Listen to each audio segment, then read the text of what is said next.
संधि, दो वर्णों स्वर या व्यंजन के मेल से होने वाले विकार को संधि कहते हैं। संधि का अर्थ है मेल।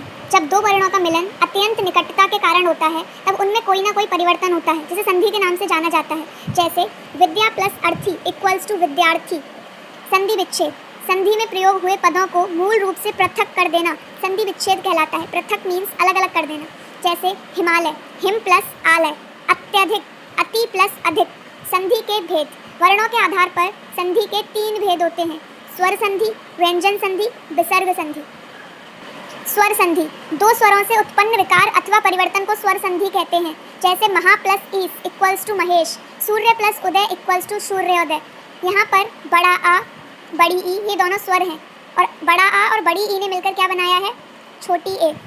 यहाँ पर छोटा आ, छोटा ऊ, ये दोनों स्वर हैं। इनके मिलने से जो विकार उत्पन्न हुआ है, जो परिवर्तन आया है, उसको बोलते हैं स्वर संधि। स्वर संधि के भेद, स्वर संधि के 5 भेद होते हैं: दीर्घ, गुण, यण, अयादि, वृद्ध। दीर्घ संधि, जब दो सवर्ण ह्रस्व या दीर्घ स्वरों का मेल होता है तो वे दीर्घ सवर्ण स्वर बन जाते हैं, इसे दीर्घ स्वर संधि कहते हैं। उदाहरण: छोटा आ प्लस छोटा आ इक्वल्स टू बड़ा आ। अत्र प्लस अभाव, यहाँ पर आ, यहाँ पर आ, बड़ा आ, अत्राभाव। अ प्लस आ इक्वल्स टू आ। शिव प्लस आलय, आ शिवालय। आ प्लस आ, बड़ा आ प्लस बड़ा आ, बड़ा आ। विद्या प्लस अर्थी, विद्यार्थी। विद्या प्लस आलय, विद्यालय। ई प्लस ई, बड़ी ई, ई। कहने का मतलब ये है कि जो दीर्घ संधि होती है वहाँ पे दो ह्रस्व स्वर, या तो दोनों ह्रस्व स्वर हो सकते हैं या फिर एक ह्रस्व या दीर्घ स्वर हो सकता है, लेकिन वो बन दीर्घ ही जाते हैं। जैसे कि आ से मिलकर भी आ ही बनेगा और आ से मिलकर भी आ ही बनेगा। सिमिलरली यहाँ पे सारे केसेस में ई जो कि सब मतलब ह्रस्व स्वर हैं दोनों ही, लेकिन यहाँ पे बड़ी ई ही आ रही है सब में, यहाँ बड़ा आ ही आ रहा है। सिमिलरली यहाँ पे बड़ा ऊ ही आ रहा है, चाहे वो दोनों ह्रस्व हो चाहे उसमें दीर्घ आ रहा हो, तो दीर्घ को ही हम यहाँ पे प्रायोरिटी देंगे, इसीलिए इसका नाम है दीर्घ संधि। एग्जाम्पल्स आप पढ़ लीजिएगा। गुण संधि, जब आ या आ के पश्चात, पश्चात मतलब बाद में, जब आ या आ के पश्चात ई या ई हो तो ए हो जाता है, और आ या आ के पश्चात ऊ या ऊ हो तो ओ हो जाता है, और आ या आ के पश्चात री हो तो अर हो जाता है। आपको इतना याद रखना है कि छोटा और बड़ा आ की ही बात हो रही है। उसके बाद अगर छोटी ई या बड़ी ई आ जाए तो छोटी ए हो जाएगा। छोटा आ या बड़ा आ के बाद छोटा ऊ बड़ा ऊ आ जाए तो छोटा ओ हो जाएगा, और छोटा और बड़ा आ के बाद री आ जाए तो अर हो जाएगा। और इस संधि को बोलते हैं गुण संधि। जैसे कि यहाँ पे देखिए, छोटा आ के बाद आ रहा है छोटी ई और बड़ी ई, क्या हो गया? छोटी ए हो गया। ठीक है, देव प्लस इंद्र, यहाँ पे छोटा आ है क्योंकि हलंत नहीं लग रहा, और छोटी ई है देवेंद्र। यहाँ पे बड़ा आ के बाद क्या आया? यहाँ पे आ गया, ई और ई, तो यहाँ पे ए होगा, छोटी ए होगा। ठीक है, बड़ा आ प्लस छोटी ई, छोटी ए, तो ये आपको समझ में आ रहा है। सिमिलरली यहाँ पे देखें आप, छोटा ऊ के बाद छोटा ऊ बड़ा ऊ आ गया, ओ हो गया, ये बड़ा आ है, ये छोटा ऊ है, और यहाँ पे क्या हो गया? महोत्सव। ठीक है, ये आ है, अ या आ के बाद री आ जाए तो हो जाता है अर। जैसे ये राजा में बड़ा आ है और ये राजर्षि है, तो बड़ा आ और री क्या हो गया? अर, राजर्षि।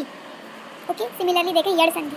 नेक्स्ट यण संधि, छोटी ई या बड़ी ई के पश्चात विजातीय स्वर छोटा आ हो तो या हो जाता है, तथा ऊ या ऊ के पश्चात अन्य स्वर हो तो बा हो जाता है, री के पश्चात अन्य स्वर हो तो रा हो जाता है। आपको इतना याद रखना है कि अगर छोटी ई या बड़ी ई, पहले हम सिर्फ छोटा या बड़ा आ की बात कर रहे थे गुण संधि में, लेकिन यण संधि में छोटी ई और बड़ी ई, छोटी ई और बड़ी ई के बाद अगर छोटा आ आता है तो या हो जाएगा। छोटा ऊ या बड़ा ऊ के बाद अगर बा आता है, सॉरी छोटा ऊ और बड़ा ऊ के बाद अगर कोई स्वर आता है तो वाह हो जाएगा। री के बाद अगर कोई दूसरा स्वर आता है तो रा हो जाएगा। नहीं समझ में आ रहा है? ई या ई के बाद अगर आ तो या, ऊ या ऊ के बाद अगर आ तो वाह, और री के बाद अगर कोई अन्य स्वर आए तो रा। देखें यहाँ पे अति, छोटी ई है, उसके बाद छोटा आ रहा है तो क्या हो गया? या। अत्यधिक, छोटी ई है, उसके बाद छोटा आ रहा है तो क्या हो गया? या। व्यापक, यहाँ पे छोटा ऊ सु, उसके बाद क्या आ रहा है? छोटा आ, ऊ के बाद क्या आ रहा है? अ, तो क्या हो गया? वाह। स्वच्छ, पितृ, रारिषि के बाद क्या आ रहा है? कोई अन्य स्वर आ रहा है तो क्या हो गया? क्या हो गया? र, पितृपदेश। ठीक है, अयादि संधि, ए के साथ अन्य स्वर मिलने पर अय, ए के साथ अन्य स्वर मिलने पर आय, ओ के साथ अन्य स्वर मिलने पर अब, और ओ के साथ अन्य स्वर मिलने पर आब हो जाता है। देखें आप यहाँ पे, ए के साथ अन्य स्वर मिलेगा तो अय, ये क्या है? ने। क्या है? ने। यहाँ पे देखें आप, छोटी ए है और ये छोटा आ है, छोटी ए छोटा आ मिलकर क्या बन गया? अय, नयन।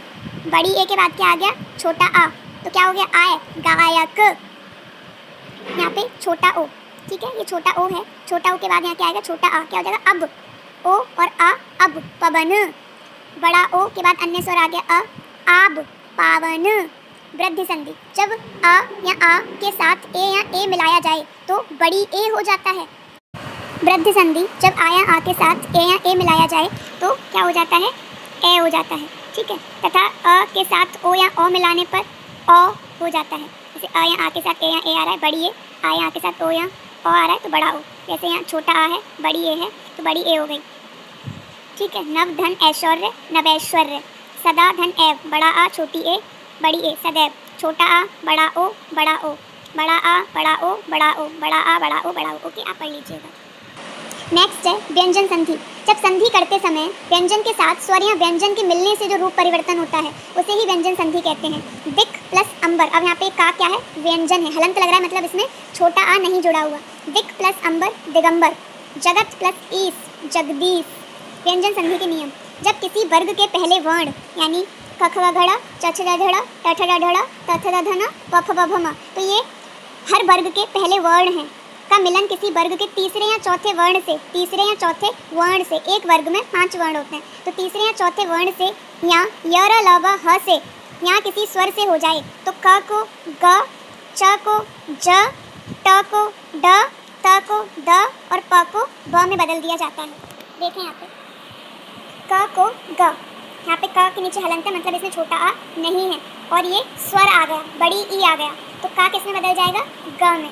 बा गीश, ये क है, यहाँ छोटा आ गया तो किस में बदल जाएगा, ग में।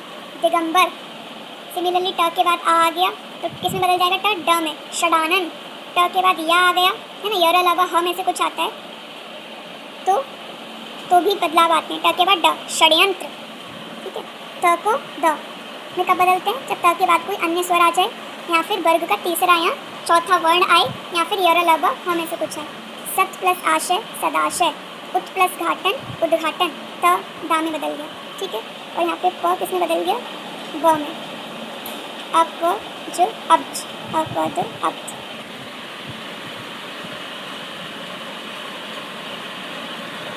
अगर किसी वर्ग के पहले वर्ण क, च, ट, त, प का मिलन न या मा वर्ण या श, ण, ण, न, म के साथ हो तो क को ण, च को ण, ट को ण और त को न तथा प को मा में परिवर्तन कर देते हैं। सी है दिग प्लस मंडल, बाक प्लस माय, बाणमय, दिमंडल, राइट। त को न, उत प्लस मूलन, उन्मूलन। जब ता का मिलन ग, घ, द, ध, ब, भ, य र ल व, य र ब से या किसी स्वर से है तो द बन जाता है। माँ के साथ क से माता किसी भी वर्ण के मिलने पर माँ की जगह पर मिलने वाले वर्ण का अंतिम नासिक वर्ड बन जाएगा। देखें आप, माँ का क, ख, ग, घ, ड़ के साथ मिलन, ये क्या है, म है, म, इसका क के साथ मिलन है तो क्या बन जाएगा, म का न। संकल्प, ठीक है। संगम, म का च, छ, ज, झ, ड़ के साथ मिलन, समजीवन, संजीवन। किंचित, किंचित, म का ट, छ, ज, झ, ण के साथ मिलन। दम प्लस ड, दंड। खम प्लस ड, खंड। म का त, थ, द, ध, न के साथ मिलन। सम प्लस देह, संदेह। सम प्लस दोष, संदोष। म का प, फ, ब, भ, म के साथ मिलन। सम प्लस पूर्ण, संपूर्ण। सम प्लस भव, संभव। त का ग, घ, द, भ, भ, य, र, व के साथ मिलन। जगत प्लस ईश, जगदीश। सत प्लस भावना, सद्भावना। त से परे च या छ होने पर च, त से परे ज या झ होने पर ज, त से परे ट या ठ होने पर ट, त से परे ड या ढ होने पर ड, त से परे ल होने पर ला बन जाता है। म के साथ या ल व श श ह का मिलन होने पर म का अनुस्वार ही लगता है। सम प्लस बत, संबत। तत् प्लस टीका, तट्टिका, तत् है ना, त की जगह ट हो गया। उद प्लस डयन, द की जगह ड हो गया, उड्डयन। सम प्लस से, संशय। दैट्स ऑल अबाउट संधि। I hope you are liked it. If you are liked it, please subscribe. Thank you.